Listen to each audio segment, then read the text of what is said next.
घरी येताच क्षणी लगेच आता रांगोळी चालूच होती त्यांची. हे पहिला बॉर्डर काढून घेतलेली निर्जलाने आणि त्यानंतर ना आता इथं बघू शकता मी पण आता रांगोळी पटकन अशी काढून घेणार आहे. मोठीला तिने पण हेल्प केली, आम्ही दोघींनी मिळून काढलेले आहे.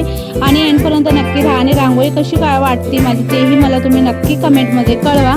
तर चला आता मी पटकन अशी फास्टमध्ये रांगोळी काढून घेणार आहे, कारण की भरपूर अशी कामं होते. बेबी शॉवर म्हणजे माहितीच असेल तुम्हाला भरपूर घरात, तरी पण आम्ही साधं सिंपल केलेलं आहे, काही म्हणजे हे केलेलं नाही आहे. आणि खूप मस्त झालेला पण कार्यक्रम, खायला वगैरे सगळं बाहेरून मागवलेलं, पण ते मला म्हणजे शूट करता आलं नाही. पण असो चला, तुम्हाला जे जे शूट केलेलं आहे ना मी ते सगळं तुमच्यासोबत शेअर करणार आहे. तर चला आता तुम्ही माझी रांगोळी बघा आणि मला सांगा कशी झाली, कशी काढली आणि कशी नाही. आणि हे बघा, हे सर्व शूट करायचं काम ना माझ्या मावशी म्हणजे दीदीच्या पोरीने केलेलं, कीर्तीने, आणि तिने असे शूट केलेले आहेत ना काय सांगायला नको. जे तिचे वाकडे तिकडे असतं तर काय बोलावं नाही का. मी स्टँड घेऊन तर सर्वीकडे फिरत नसते. आणि इथं बघू शकता झालेली आहे अर्धी तर माझी, आणि मोठी काढायची होती मावशीने सांगितलेलं. आणि एकदम मी सिंपल काढलेले आहे, काही मी काही इतकी पण भारी नाही काढलेली आहे. जशी जमली तशी मी काढायचा प्रयत्न केलेला आहे. तर तुम्ही मला पण सांगा कशी वाटली आणि कशी नाही. आणि त्यानंतर पुढचा पण तुम्ही कंटिन्यू बघा, जेणेकरून तुम्हाला कळेल कशी झाला बेबी शॉवर कसा नाही. तर चला बघा, मी मस्त अशी डिझाईन वगैरे काढून घेत आहे. आणि मला मेहंदी रांगोळी ह्यामध्ये ना भरपूर इंटरेस्ट आहे आणि मला खूप आवडतं काढायला. तर तेच चालू आहे बघू शकता तुम्ही. आणि साडी घातल्यामुळे ना मला काय व्यवस्थित जमतच नव्हतं, म्हणजे साडी इतकी लूज, बापरे काय सांगायला नको. आणि त्या साडीचा पूर्ण लोड होता, त्यामुळे त्या साडीला पार खोसला आणि मग काढली बघा मी रांगोळी पूर्ण अशी कंप्लीट केलेली आहे. आणि तर पोरांची पण खूप लडबड चालू होती, पोरं फक्त इकडून तिकडून करत होते. तर बघा फायनली माझी रांगोळी झालेली आहे. कशी वाटली मला नक्की सांगा कमेंटमध्ये. आणि माझी व्हिडिओ आवडत असेल तर लाईक कमेंट शेअर करायलाही विसरू नका. त्याचबरोबर चॅनलला सबस्क्राईब करून ठेवा, कारण की म्हणजे दररोज असे डेली ब्लॉग्स येत असतात छान छान. आणि तुम्हाला कसे व्हिडिओ बघायला आवडतील तेही मला तुम्ही कमेंट करा, म्हणजे मी त्याच प्रकारे व्हिडिओ घेऊन येण्याचा प्रयत्न करेल. तर आता बघू शकता फायनली माझी रांगोळी, आणि इतकी भारी वाटत होते ना, म्हणजे खूपच छान आलेली रांगोळी. आणि एकदम फास्ट काढलेली आहे, अगदी एक 10 मिनटातच काढली असेल मी, इतकी फास्ट काढलेली आहे रांगोळी. तर आता झालेली आहे बघू शकता फायनली. आणि खूप मस्त अशी रांगोळी छान आली ना, खूप भारी वाटतं बघा. तर बघू शकता फायनली.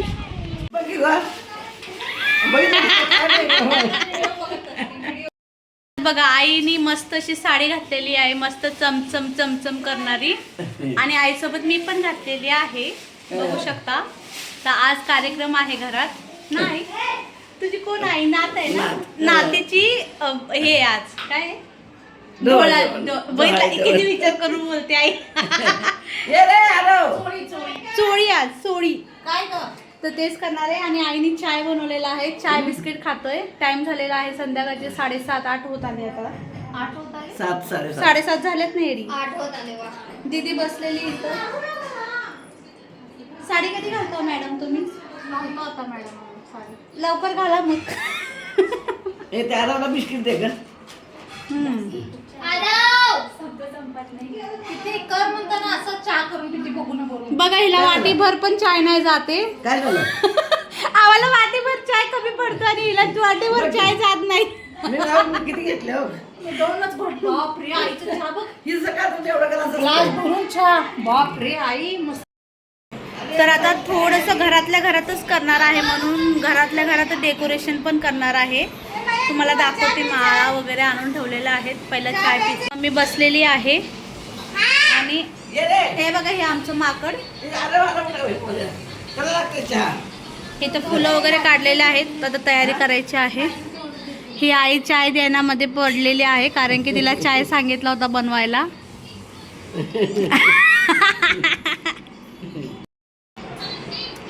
कोणी पित नाही तर आईनेच डाव मारला. आणि मावशीची चालू होती धावपळ. फक्त कुठल्या काय वस्तू आणायच्या, तयारी करायची होती, डेकोरेशन करायचं होतं. आणि इथं बघू शकता आईचे कसले पाय फुगलेले ना, खूप म्हणजे खूप सूज आलेली आईला. म्हणजे आईची काही नीट झालेलीच नाही आहे तब्येत व्यवस्थित अशी. अजून तब्येत काय तिची खराबच झालेली आहे, काय माहिती कसं काय. तरी पण तिची हालचाल असते, सगळं असतं तरी पण.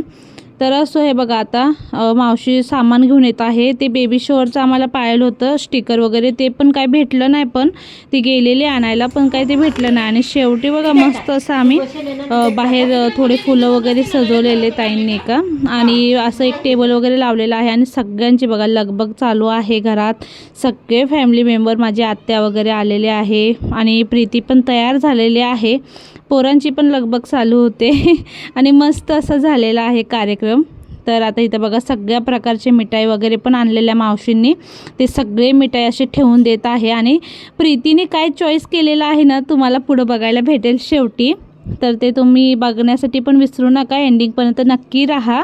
तिने पेढा चॉईस केला आहे का जिलेबी चॉईस केली ते तुम्हाला कळेलच. तर चला, हे बघा आता झालेलं आहे सगळं व्यवस्थित असं.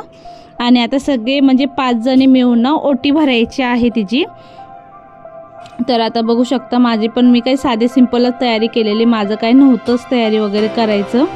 आणि सगळे निवांतपणे असे बसलेले होते. आणि चल आईला घेतली मी पहिलाच. आईचं तोंड जा दे तू.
तर तुम्हाला काय वाटतं प्रीतीने काय चॉईस केलं असेल दोघांपैकी? तर बघू शकता तुम्ही प्रीतीने चॉईस केलेला आहे पेढा, म्हणजे मुलाचं संकेत नाही का. तर आता ते तर देवालाच माहिती, पण मला तरी असं वाटते प्रीतीला मुलगाच होईल. तर ज्या वेळेस होईल ना त्यावेळेस तुम्हाला मी नक्की कळवेल काय झालं आणि काय नाही. तर दीदीने त्यांना पेढा भरवला. आजचा ब्लॉग कसा वाटला नक्की सांगा. आवडला असेल तर लाईक करा.